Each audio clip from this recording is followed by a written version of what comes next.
We're gearing up for a really big and unique project. Get this, we're gonna custom build our own butcher block countertop using maple wood. Maple because it's a hardwood and suitable for countertop surface. All right, Kev, are you ready? Oh, I'm excited. It looks like we're gonna need about 4 feet by, what, 7 feet? 12-inch overhang? That Yeah. sounds right. It's gonna be great.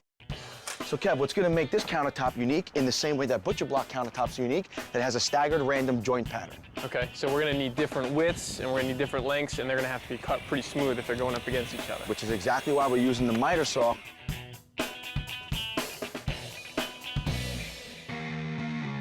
All right, Mark, how are we gonna get this together?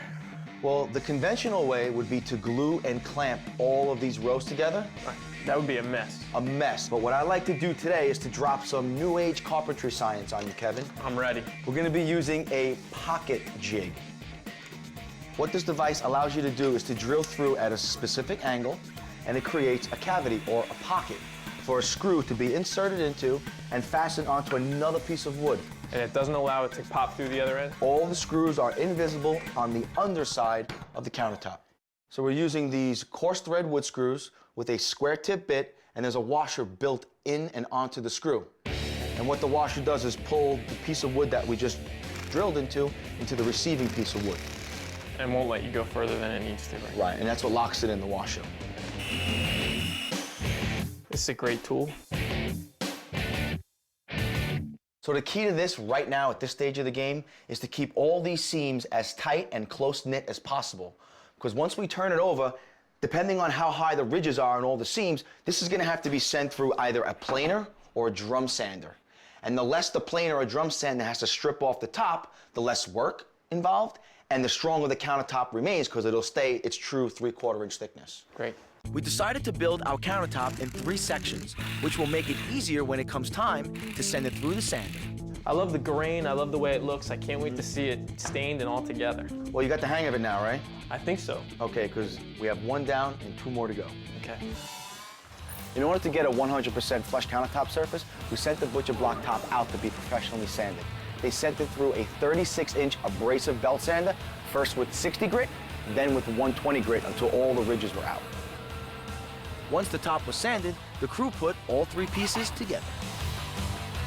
Which brings us to day 11, and we're moving on to the next phase of the big countertop build. Good morning, men. How are you, Good sir? morning, Mark. Look at this beautiful, beautiful countertop. It's amazing, isn't it? Well, the next thing we're gonna do is cut the corners out, make a nice soft radius.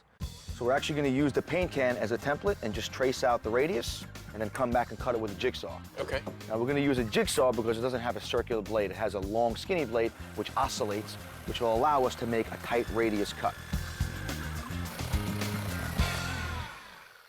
Okay, now to put the finishing touch on the butcher block countertop, we're gonna be using a router with these round over bits. Now, a router is a very, very high velocity tool. Have you ever used one before? No. No, okay. Well, this spins at 24,000 RPMs. Is that as much as a motorcycle? About maybe a little bit more than a motorcycle, right? Most Really? most automobile engines rev at about 6,000. This is 4 times that speed.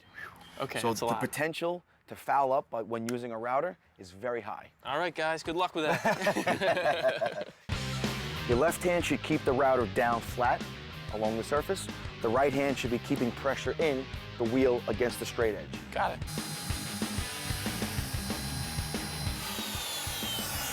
How'd I do? Man, you trimmed that like a pro. We're gonna finish off the countertop using this butcher block oil and finish. It's gonna protect the wood from any stains and any spills, as well as it's also food grade safe for anything can be eaten right off of this countertop. Okay.